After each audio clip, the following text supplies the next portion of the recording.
हर हर महादेव 11 जुलाई 2026 शनिवार आषाढ़ मास कृष्ण पक्ष एकादशी प्रात 5 घंटा 40 मिनिट समय पर्यंत रहिब। द्वादशी क्षय रात्रि 2 घंटा 32 मिनिट समय पर्यंत रहिब। नक्षत्र कृतिका दिवा 12 घंटा 2 मिनिट समय पर्यंत रहिब। सूर्योदय 5 घंटा 16 मिनिट, सूर्यास्त 7 घंटा 24 मिनिट, चंद्रोदय 2 घंटा 7 मिनिट, चंद्रास्त 4 घंटा 17 मिनिट। वर्षा पाई नक्षत्र विचार पुनर्वसु नक्षत्र वर्षा चलुछि। समय सीमा आरंभ 6 जुलाई 2026 रु मध्याह्न 12 घंटा 9 मिनिट रु आरंभ होई शेष हेब 20 जुलाई 2026 पूर्वाह्न 11 घंटा 13 मिनिट समय पर्यंत। ओडिशा रे पुनर्वसु नक्षत्र प्रभाव रहिब, जहाँ चाष अनुकूल झिपिझिपि वर्षा बा लगातार झड़ी कराई थाए। 20 जुलाई पर पुष्य नक्षत्र आरंभ हेब। जमगंड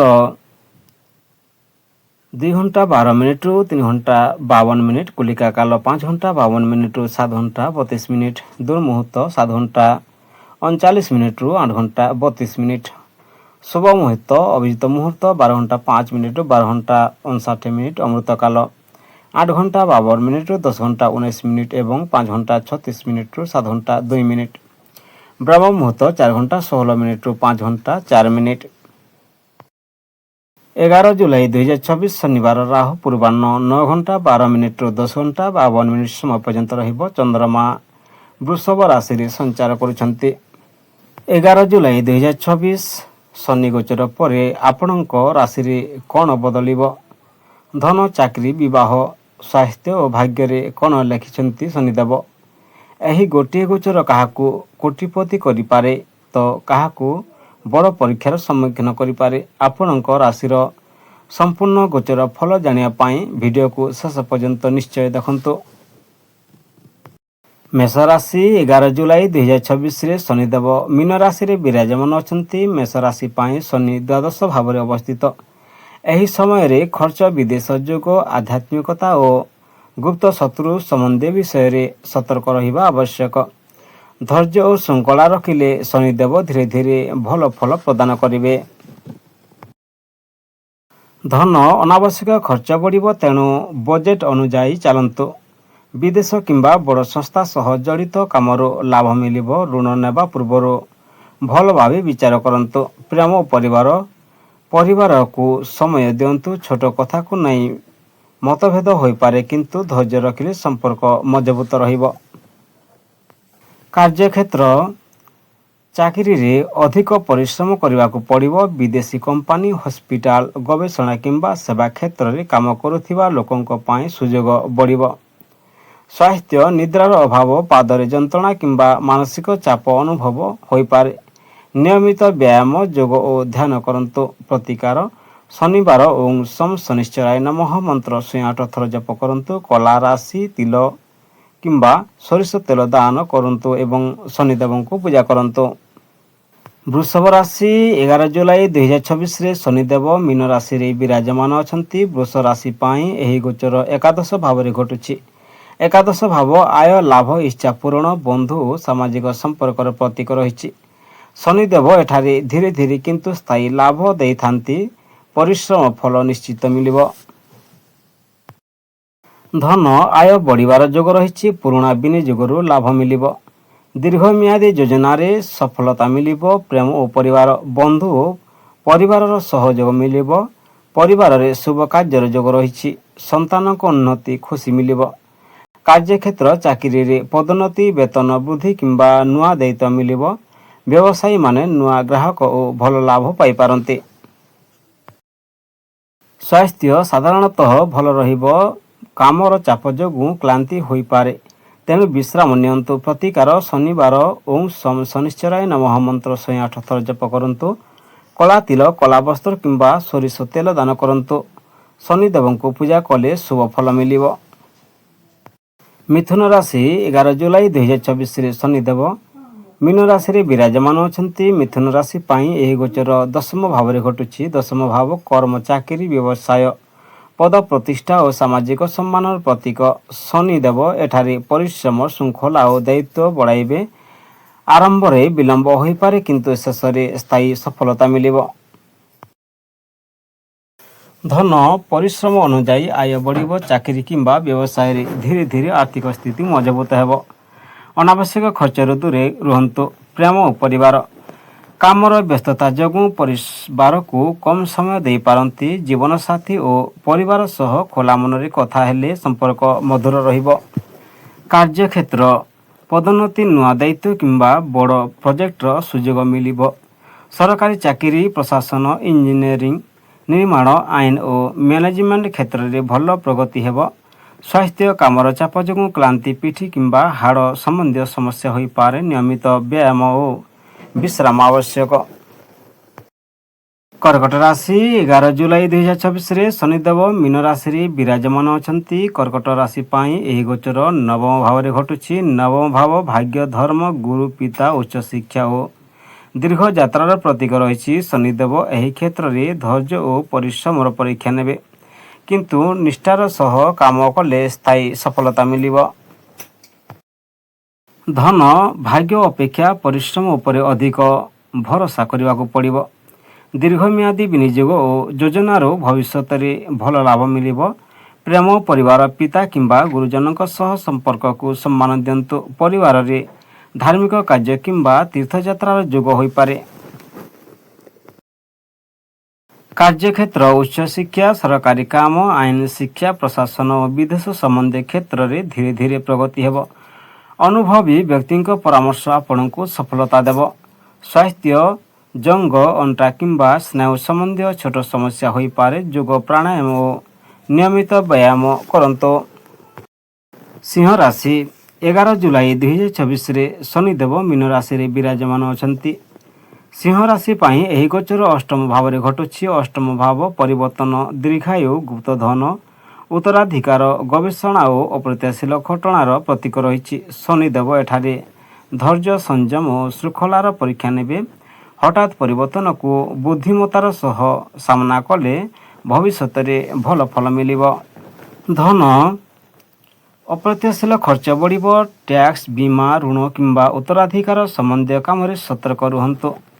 ବଡ଼ ବିନିଯୋଗ ପୂର୍ବରୁ ଭଲ ଭାବେ ବିଚାର କରନ୍ତୁ। ପ୍ରେମ ଓ ପରିବାର ଜୀବନସାଥୀଙ୍କ ସହ ଧୈର୍ଯ୍ୟର ସହ କଥା ହୁଅନ୍ତୁ। ପରିବାରରେ ପୁରୁଣା ବିବାଦର ସମାଧାନ ହୋଇପାରେ।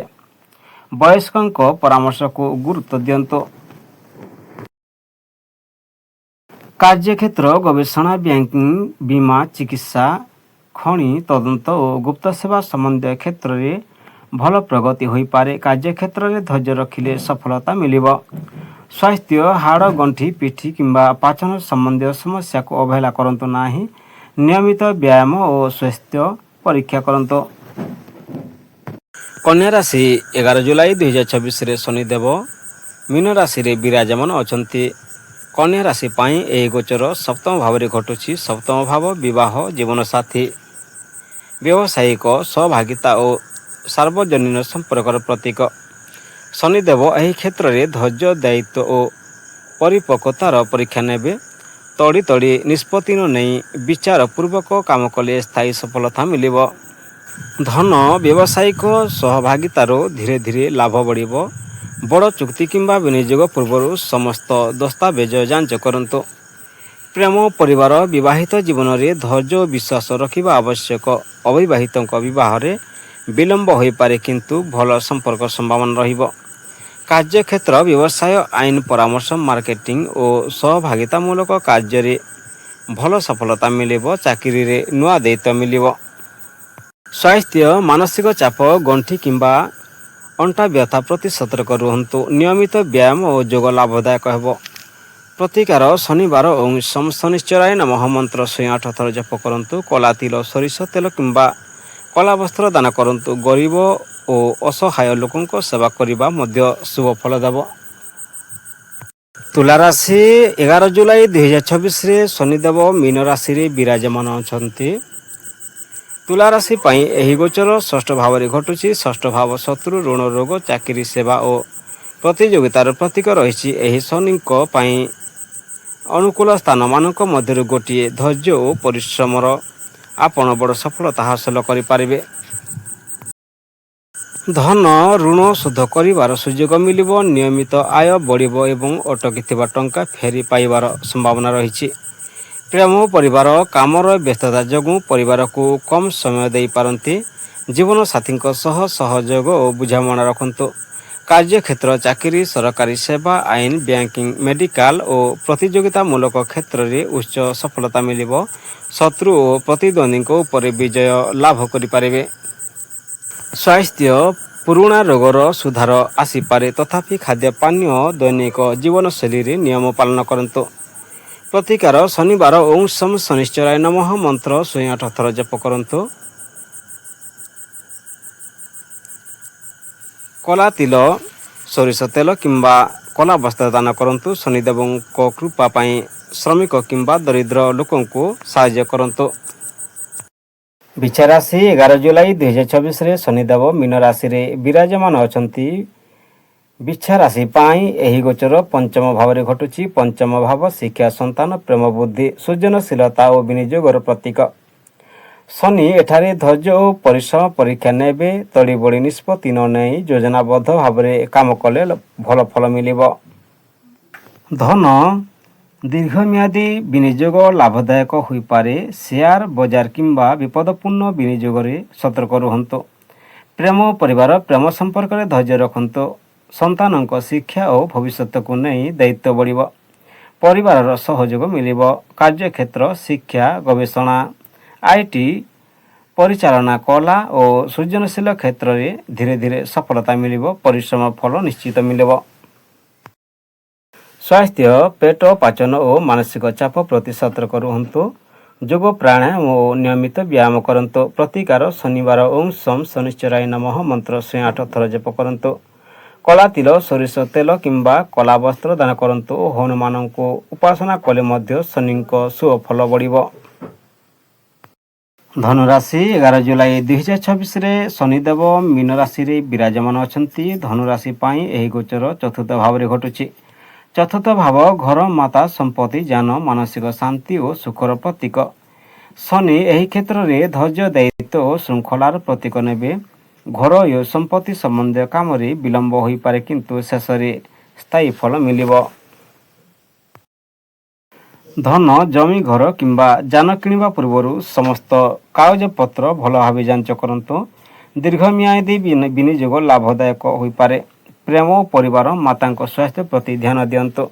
ପରିବାରରେ ଧୈର୍ଯ୍ୟ ଓ ବୁଝାମଣା ରଖିଲେ ଶାନ୍ତି ବଜାୟ ରଖିବ।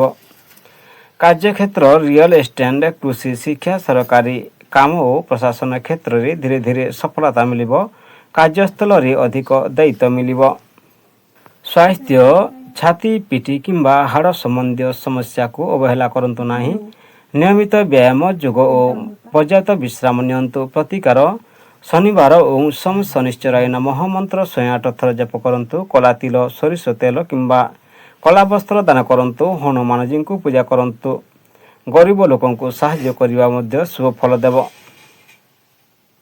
ମକର ରାଶି 11 ଜୁଲାଇ 2024ରେ ଶନିଦେବ ମୀନ ରାଶିରେ ବିରାଜମାନ ଅଛନ୍ତି। ମକର ରାଶି ପାଇଁ ଏହି ଗୋଚର ତୃତୀୟ ଭାବରେ ଘଟୁଛି।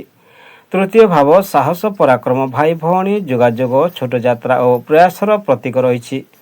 ଶନିଦେବ ଏଠାରେ ପରିଶ୍ରମ, ଧୈର୍ଯ୍ୟ ଓ ଶୃଙ୍ଖଳା ଦ୍ୱାରା ବଡ଼ ସଫଳତା ଦେଇଥାନ୍ତି। ନିଜ ପ୍ରୟାସରେ ଭାଗ୍ୟକୁ ବଦଳାଇବାର ସୁଯୋଗ ମିଳିବ। ଧନ ପରିଶ୍ରମ ଅନୁଯାୟୀ ଆୟ ବଢ଼ିବ। ବ୍ୟବସାୟ ବିସ୍ତାର, ନୂଆ ପ୍ରୋଜେକ୍ଟ ଓ ଛୋଟ ବିନିଯୋଗରୁ ଲାଭ ମିଳିବ। ପ୍ରେମ ପରିବାର, ଭାଇ ଭଉଣୀ ସହଯୋଗ ମିଳିବ। ପରିବାରରେ ଆପଣଙ୍କ ପରାମର୍ଶକୁ ସମ୍ମାନ ମିଳିବ।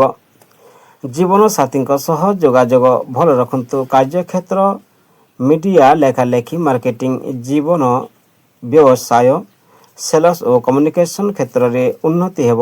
ନୂଆ ଦାୟିତ୍ୱ ଓ ପଦୋନ୍ନତି ସମ୍ଭାବନା ରହିଛି। ସ୍ୱାସ୍ଥ୍ୟ, କାନ୍ଧ, ହାତ କିମ୍ବା ସ୍ନାୟୁ ସମ୍ବନ୍ଧୀୟ ଛୋଟ ସମସ୍ୟା ହୋଇପାରେ। ନିୟମିତ ବ୍ୟାୟାମ ଓ ବିଶ୍ରାମ ନିଅନ୍ତୁ। ପ୍ରତିକାର ଶନିବାର ଓଁ ଶମ୍ ଶନିଶ୍ଚରାୟ ନମଃ ମନ୍ତ୍ର 108 ଥର ଜପ କରନ୍ତୁ। କଳା ତିଲ, ସୋରିଷ ତେଲ କିମ୍ବା କଳା ବସ୍ତ୍ର ଦାନ କରନ୍ତୁ। ଶନିଦେବଙ୍କ କୃପା ପାଇଁ ହନୁମାନ ଚାଳିଶା ପାଠ କରିବା ମଧ୍ୟ ଶୁଭ ହେବ। कुंभ राशि 11 जुलाई 2024 शनिदेव मीन राशि विराजमान अच्छा। कुंभ राशि यह गोचर द्वितीय भाव में घटुची। द्वितीय भाव धन परिवार वाणी संचय और खाद्याभ्यास प्रतीक। शनिदेव एठारी आर्थिक श्रृंखला संयम और दीर्घम्यादी संचय उपर जोर देवे। धैर्य सह चलिले आर्थिक स्थिति धीरे धीरे मजबूत होब। धन संचय सुजोग बढ़िबो। अनावश्यक खर्च कमांतो। पुराणा विनियोगरु धीरे धीरे लाभ मिलिबो। प्रेम परिवार परिवार रे दायित्व बढ़िबो। कथबार्ता रे मधुरता को रखंतु। कठोर शब्द संपर्क को प्रभावित करिबो। कार्यक्षेत्र चाकरी और व्यवसाय रे स्थिरता प्रगति हेबो। आर्थिक परिचालना बैंकिंग अकाउंट और प्रशासन क्षेत्र रे भल सुजोग मिलिबो। स्वास्थ्य दांत आँखि किंबा खाद्याभ्यास संबंधी समस्या प्रति सतर्क रुहंतु। संतुलित खाद्य और नियमित व्यायाम करंतु। प्रतिकार शनिवार ओं शम शनिश्चराय नमः मंत्र 108 थर जप करंतु। कला तिल सोरिष तेल किंबा कला वस्त्र दान करंतु। शनिदेवों कृपा पाई दरिद्र लोकों को साहाय्य करिबा और हनुमान चालीसा पाठ करिबा शुभ हेबो। मीन राशि 11 जुलाई 2024 शनिदेव मीन राशि विराजमान अच्छा। मीन राशि यही गोचर लग्न भाव अर्थात प्रथम भाव रे घटुची। एही समय रे शनिदेव आपण को अधिक दायित्वशील श्रृंखलित और परिपक्व करिवे। जीवन रे धीरे धीरे बड़ परिवर्तन आसीबो एवं परिश्रम अनुଯାयी स्थायी सफलता मिलिबो। धन आर्थिक स्थिति धीरे धीरे सुधारिबो। अनावश्यक खर्च उपर नियंत्रण रखंतु। दीर्घम्यादी विनियोग लाभदायक हेबो। प्रेम परिवार परिवार और जीवन साथी प्रति दायित्व बढ़िबो। धैर्य और बुझामणा सह संपर्क को संभालंतु। परिवार वयस्कों परामर्श लाभदायक हेबो। कार्यक्षेत्र चाकरी और व्यवसाय रे कठिन परिश्रम करने को पड़िबो किंतु ताहार फल निश्चित मिलिबो। नुआ दायित्व और पदोन्नति संभावना रही। स्वास्थ्य क्रांति गंठी व्यथा हाड़ किंबा पाद संबंधी समस्या को अवहेला करंतु नाही। जोग प्राणायाम और नियमित व्यायाम उपकारी हेबो। प्रतिकार शनिवार ओं सोम शनिश्चराय नमः मंत्र 108 थर जप करंतु। कला तिल सोरिष तेल किंबा कला वस्त्र दान करंतु। हनुमान चालीसा पाठ करंतु। असहाय लोकों सेवा कले शनिदेवों कृपा प्राप्त हेबो। वीडियो को शेष पर्यंत देखि धन्यवाद। हर हर महादेव। वंदे मातरम।